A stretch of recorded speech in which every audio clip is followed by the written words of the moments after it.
Hola, mi nombre es Mónica Mezcua, soy psicoterapeuta, sexóloga educativa y también tengo formación de posgrado en educación en contexto de frontera. Este contenido es parte de un proceso formativo de posgrado y el día de hoy voy a hablarte acerca de la importancia de dos modelos psicoterapéuticos que forman las bases de lo que hoy podemos ejercer como psicoterapia desde otras teorías o epistemologías. Te estoy hablando acerca del psicoanálisis y el conductismo. Y me gustaría empezar a hablar acerca de el contexto en el que estamos, empezar a situar como la narrativa de este contenido que va también con una intención crítica. Pues si bien hablar de psicoterapia en América Latina es hablar de herencias, de teorías importadas, de lenguajes prestados, de conceptos que muchas veces no caben del todo dentro de nuestro marco de realidad latinoamericano.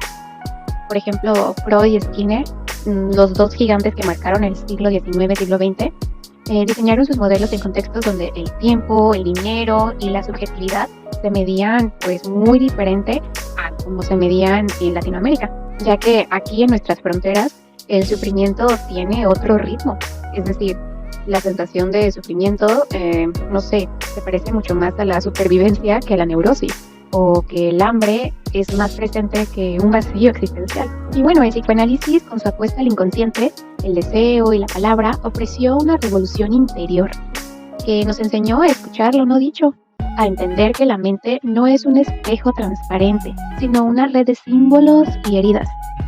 Bueno, su técnica, como la asociación libre, la interpretación, la transferencia, buscan profundidad, un cambio que surge del sentido, no de la acción inmediata. Por otro lado, el modelo conductual nació justamente por este desencanto con esta falta de evidencia científica del psicoanálisis. Skinner, Watson y los grandes del conductismo observaron que no se puede medir el inconsciente, pero sí se puede modificar la conducta. Su terapia se centra en lo observable, en lo que se puede medir, en lo que se puede registrar y evaluar, es decir, los comportamientos, los antecedentes y sus consecuencias. A través de técnicas como el refuerzo positivo, la exposición o desensibilización sistemática, el modelo conductual transformó la psicoterapia en una ciencia aplicada del comportamiento humano. Ambos modelos nacen del mismo deseo, aliviar el sufrimiento, pero lo hacen desde lógicas opuestas. Mientras el psicoanálisis busca significado, el conductismo busca eficacia. Uno trabaja con la palabra y el otro con la acción. Y en ese contraste se abre una pregunta actual. ¿Qué lugar tiene hoy en un mundo que exige rápidos resultados, donde también se desea validación, sensibilidad y soluciones concretas? ¿Cómo hacemos eso con la psicoterapia de hoy? Así que hablemos de las eficacias, estrategias y algunos límites de estos dos modelos del psicoanálisis y el conductismo. Estamos de acuerdo con que el psicoanálisis fue y sigue siendo una herramienta bastante útil para profundizar de manera muy detallada en las personas, en el ser humano. Su efectividad no radica en la rapidez, sino en la transformación simbólica, a través del análisis del inconsciente, del deseo y de las repeticiones. El sujeto encuentra nuevas formas de nombrarlas. Sin embargo, su principal crítica es la duración y el costo. Vaya, una terapia de largo plazo no siempre es muy viable en un contexto social precarizado. El modelo conductual, por su parte, responde a esa necesidad con precisión quirúrgica. Propone un lenguaje claro, estímulo, respuesta, consecuencia. Se aplica con eficacia en fobias, adicciones y conductas desadaptativas.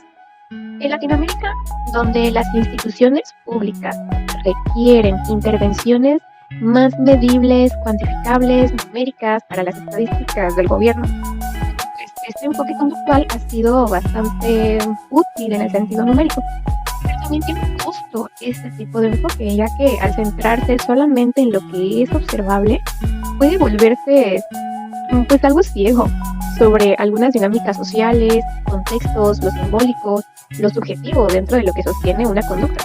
Y bueno, partimos también de que van haciendo la terapia breve, hija del pragmatismo y de la necesidad. Nace de la pregunta de cómo intervenir sin perder profundidad, pero sin alargarnos tanto. Su premisa es simple. El cambio no siempre requiere entender el origen del problema, sino descubrir qué mantiene el problema y cómo puede modificarse. La terapia breve se orienta a soluciones, a identificar recursos, a buscar los momentos de excepción. Es de algún modo una psicología de la esperanza. Bueno, y en el siglo XXI, donde las personas vivimos entre trabajo, violencias estructurales, deudas, una terapia que no considere la realidad socioeconómica corre el riesgo de volverse elitista, racista, clasista, etcétera. Y claro, poco eficaz. Y está un ejemplo que podría como contextualizar para dar a entender esta idea. Es con la película de La Familia de Rodrigo García y pensando específicamente en el personaje principal, Leo, el papá. Bueno, ahí es claro cómo esto se vuelve complejo por el contexto. Es decir, un hombre en crisis, atrapado entre su necesidad de control y el miedo a perder a su familia. Desde el conductismo, podríamos trabajar su rigidez a través de técnicas de autocontrol, exposición gradual y refuerzo de conductas de flexibilidad.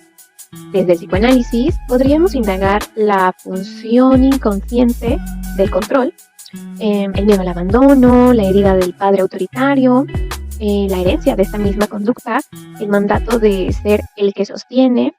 Y bueno, ambos modelos explicarían parte del cuadro del problema, pero ninguno podría abarcarlo del todo sin considerar su contexto cultural y económico. Y es entonces que la idea de la terapia breve epistemológicamente también parte de contemplar la salud mental desde un fenómeno ecológico.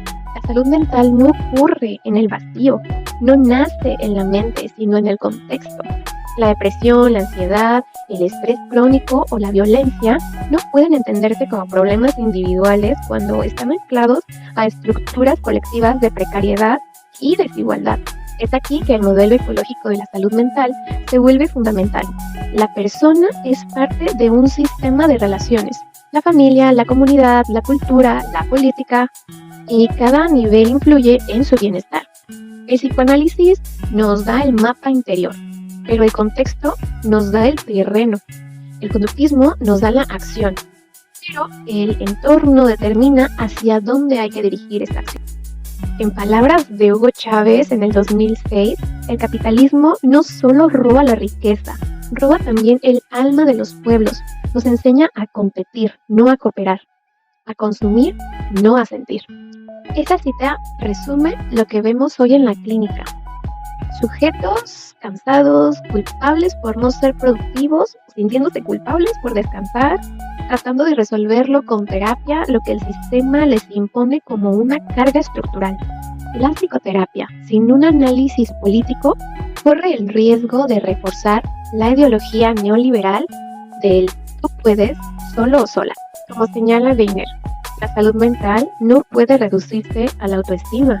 Necesitamos lucha de clase, porque el sufrimiento no es signo de debilidad, sino de resistencia ante un contexto injusto.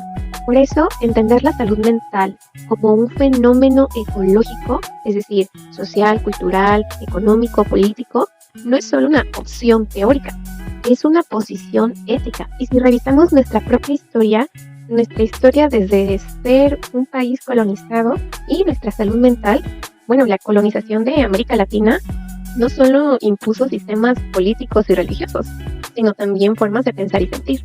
El inconsciente colectivo latinoamericano está atravesado por la pérdida, la subordinación y la limitación a los modelos europeos. Pero las personas que en Latinoamérica vemos en consulta viven violencias coloniales todavía activas. Es decir, la pobreza, la migración, el despojo de sus tierras, el racismo, el patriarcado, etc. Cuando la psicología olvida esto, individualiza el sufrimiento, hace del desempleado un poco resiliente, de la mujer violentada o dependiente, del migrante un traumatizado crónico.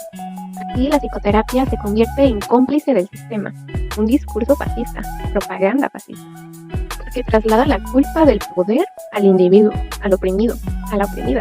La migración, por ejemplo, no es solo un fenómeno psicológico, es consecuencia directa de la colonización y del capitalismo global. Cuando una familia se desplaza por hambre, violencia, porque están despojándoles de su casa, no solo migra su cuerpo, migra su identidad, su lengua, su historia, su dignidad. En ese sentido, cada síntoma puede leerse también como una respuesta política. Como dijo Chávez en el 2004, el alma de Latinoamérica no será libre hasta que deje de verse con los ojos del imperio. Esta frase traída a la psicoterapia nos recuerda que el rol de la o el terapeuta latinoamericano no es reproducir modelos ajenos, sino traducirlos a nuestra realidad, con conciencia histórica, con conciencia de clase, con conciencia de nuestros privilegios. Y bueno, para ir concluyendo, la utilidad del psicoanálisis y del modelo conductual en la psicoterapia sigue siendo innegable. El primero nos enseña a mirar hacia adentro, a escuchar los ecos del deseo. El segundo nos enseña a actuar, a transformar la conducta y medir los resultados. Ambos son pilares fundamentales del pensamiento psicológico moderno, pero su efectividad real depende de si somos capaces de situarnos en la historia, en la cultura y en la lucha por la dignidad. La terapia breve, en contraste, ofrece eficiencia, esperanza, pero no debe confundirse con superficialidad. Puede ser profunda si está anclada en la comprensión del contexto. Su foco en soluciones no excluye la crítica social. Puede ser una forma de resistencia, una manera de devolver el control a quienes el sistema se lo ha despojado. Hablar de salud mental en Latinoamérica debe ser hablar de justicia, de devolver la voz a quienes han sido silenciados o silenciadas, de transformar la terapia en un acto político y poético. Escuchar no solo a la persona, sino al pueblo que habita a través de ella.